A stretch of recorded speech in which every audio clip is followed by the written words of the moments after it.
Okay, so hopefully you can all see that okay.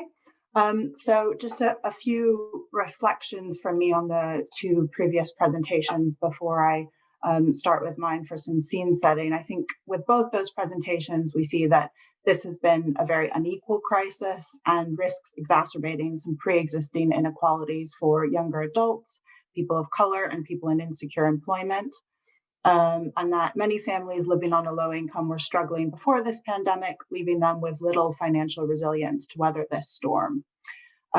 So, for my presentation, I'll be sharing some insights from how these large scale trends that we've just heard about play out at the household and the individual level. So, I'll be sharing some data from our debt clients, and I'll also be sharing some anonymized case studies of our clients that show the difficult trade offs that people have to make when they're struggling to make ends meet. And then I'll be looking at some policy solutions. So I'll look at some quick wins that could help people manage during the pandemic, and then some longer term lessons that we can take. So, a little bit about Citizens Advice before I go on. So, we have 270 local offices across England and Wales, and demand for our advice surged during the pandemic. As you can imagine, we have helped more people than ever before in 2020. And since March 1st last year, we've helped over 1 million people with the issues affecting their lives, and we've provided one to one advice to over 300,000 people on universal credit alone. And of course, due to lockdown restrictions, this advice has often been offered in a slightly different way than usual. It's been more over the telephone and web chat rather than face to face. So, why is looking at our debt client data instructive? So, at Citizens Advice, debt is our third largest advice area after universal credit and benefits. And we helped over 250,000 people with debt last year. And when we're thinking about financial resiliency, I think our data from people we help with problem debt is very instructive, as many of these people come to us because their financial resiliency has been exhausted. Many of them are trapped in a cycle where they're either struggling to meet their essential costs, like rent or food, or they're falling further into debt every month to meet these essentials. And for people we help with debt, our advisors use a tool called the Standard Financial Statement, which gives us detailed income and expenditure data on the household. So we've taken this data to create an anonymized data set of over 20,000 people who we helped with England with debt across England and Wales in 2019 and 2020. So these are two snapshot looks from 2019 pre-pandemic and 2020 during the pandemic rather than longitudinal data sets. So what does this data tell us? It shows that people we help with debt tend to be living on a low income. So people often think that problem debt is a result of overspending, such as big credit card bills or bad money management. But this doesn't ring true for most of the people that we help. A lot of the time, advisors are helping people who simply don't have enough money to meet their key living costs. And as you can see from figure one, our debt clients have an average monthly income that's about half the national average. So 4 in 10, about 40% of our debt clients actually have a negative budget, meaning that even after taking debt advice from our advisors, their income is not enough to meet their monthly living cost expenditure. And the proportion of people that we have helped with debt who have a negative budget was increasing even before the pandemic. So it was 32% of people we helped in 2016, and it was 38% by 2019. And this is particularly worrying because many people who have a negative budget face a vicious cycle of not being able to repay their debts or meet their basic costs, such as rent. And this can lead to further debt problems. It can lead to risk of eviction and homelessness or having your energy supply cut off. So, really serious consequences. And lastly, you can see from the bar on the far right in this figure that our clients with negative budgets have the lowest monthly income. So, in addition to managing on a low income, we found evidence that some of the essential costs have increased for people we help with debt during the pandemic, comparing what expenditure from 2019 to 2020.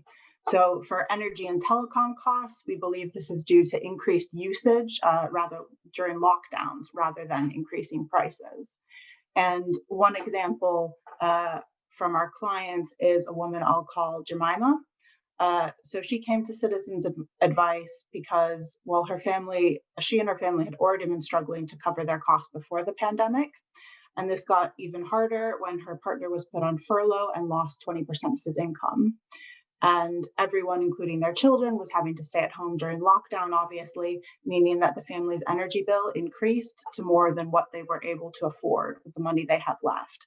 And this left them unable to afford other essentials like food or nappies.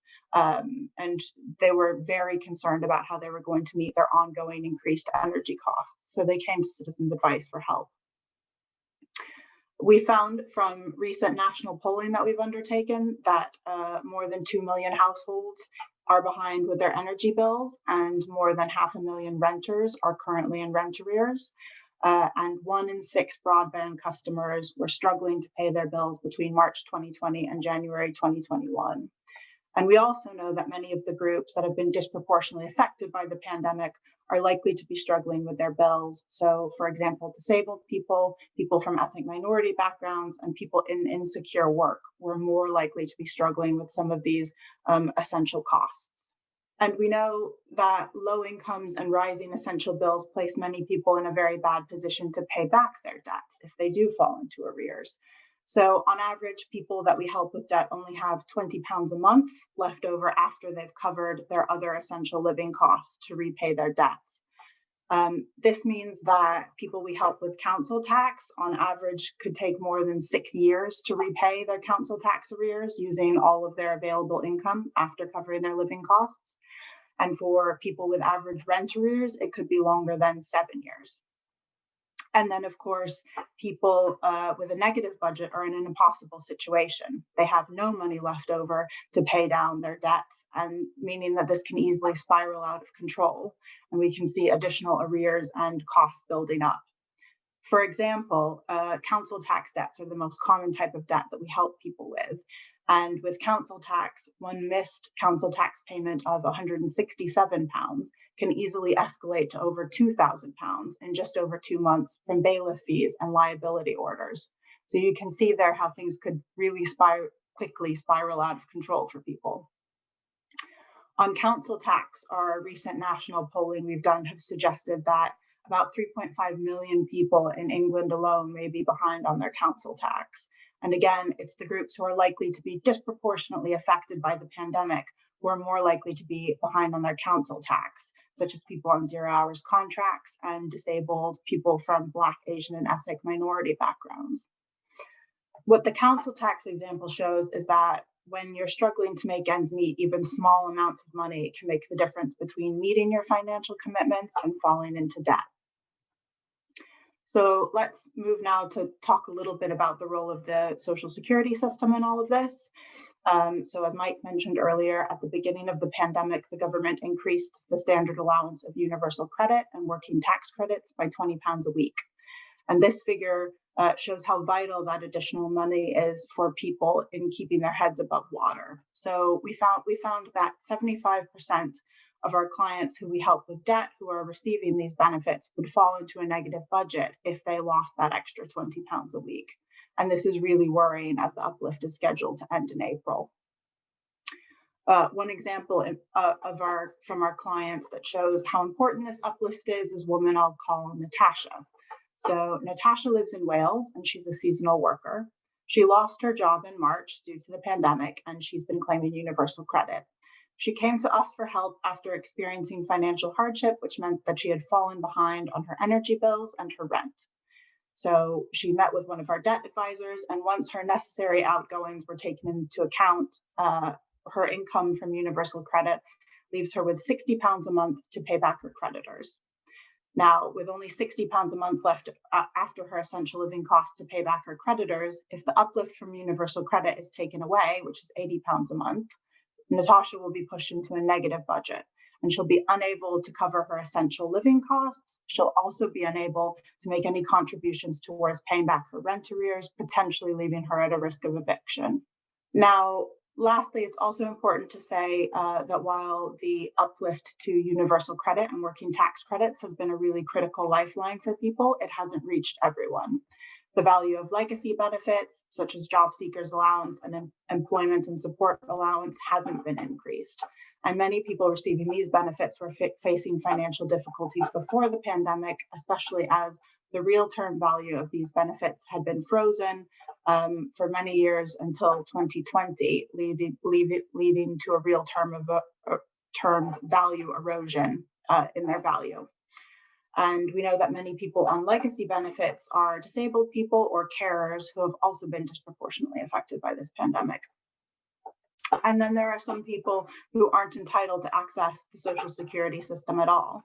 So analysis we did with the Oxford Migration Observatory last year estimated that there were up to 1.4 million people in the UK with no recourse to public funds, which means that their visa does not allow them to access most benefits. And we've seen a 91% increase at Citizens Advice with people coming to us with no recourse to public funds in the past year. And this is worrying because many of these people are facing destitution.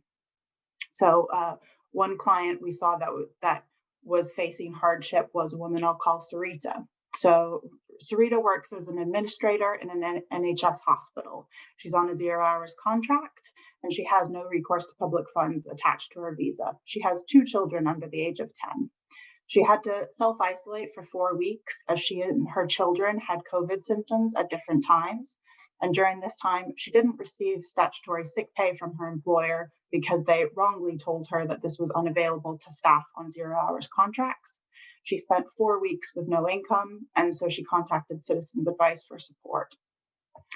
So all of this that I've just gone over, I think, paints a fairly bleak picture of some people's dire financial situation, but I do think that there are policy solutions that could be implemented very quickly to help people who are struggling. So I'll turn to those now.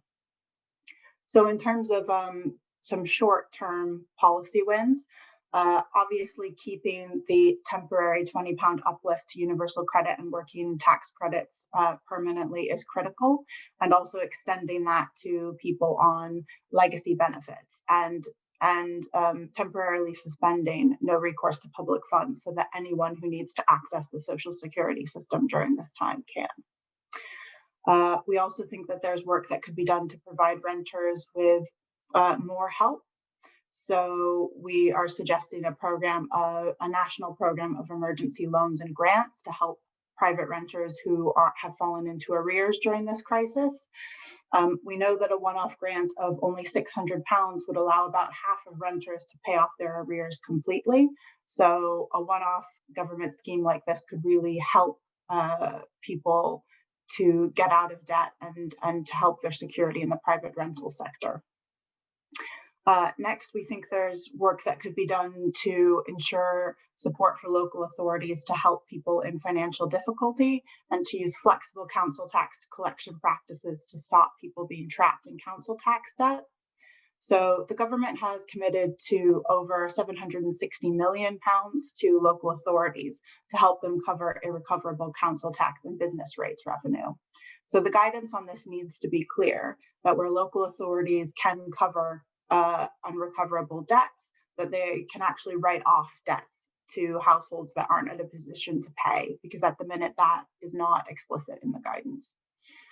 And then lastly, we think that energy suppliers and telecom suppliers could do more to make sure that everyone gets the support they need if they've fallen behind on their bills. So in terms of most energy suppliers, good packages of support exist. So it's more about people knowing that they exist and being able to access them. And in terms of telecom support, we're calling for Ofcom to require all providers to introduce new affordable broadband tariffs for low-income households, because this pandemic has definitely shown us that broadband is an essential service. People need it to access medicine, to do their shopping, for their children to be doing homeschooling. So we think that's another important step that could be taken. So those are the short term. And then just briefly, I realize I think I'm out of time, so I will be quick. Just some longer term themes to think about from the pandemic. So I think Declan's work in particular was speaking to how financial insecurity and disability could reduce mental resources. And I think this really calls into question a lot of the prevailing ideas about the need to keep the level of support offered by the benefit system low to encourage work. What we see is, in fact, low benefit adequacy might actually be making it more difficult for people to move into or progress in work. And we also know on universal credit, there are technical issues about how it's paid and assessed. That means that a lot of people working experience high income volatility, which might also be standing in the way of their progression. And then other themes, the government could look to improve its council tax collection practices. Again, things like looking at changing regulations for how council tax collection functions so that the bill isn't due after one missed payment. We also think that something that's been very clear during the pandemic is there's a need for better enforcement of employee rights. We've seen a lot of poor practice at Citizens Advice around things like redundancy, with people with caring responsibilities and disabled people more likely to face redundancy. So we're calling for a single enforcement body for employee rights to help with that for some time. And as I said on the previous slide, more security for private renters. The renters reform bill is coming up in the future, which is a really good opportunity to end some things like Section 21 no-fault evictions that would help bring more security into that tenure. And lastly, this year has shown that the costs of a crisis are often borne by people who are least able to manage them. And so for the climate crisis, it's really important that we learn the lessons and plan ahead so that things like energy transition costs don't weigh too heavily on low-income households. So that was a bit of a policy whistle-stop tour, and apologies, I ran a bit over. So that's it for me. Thank you.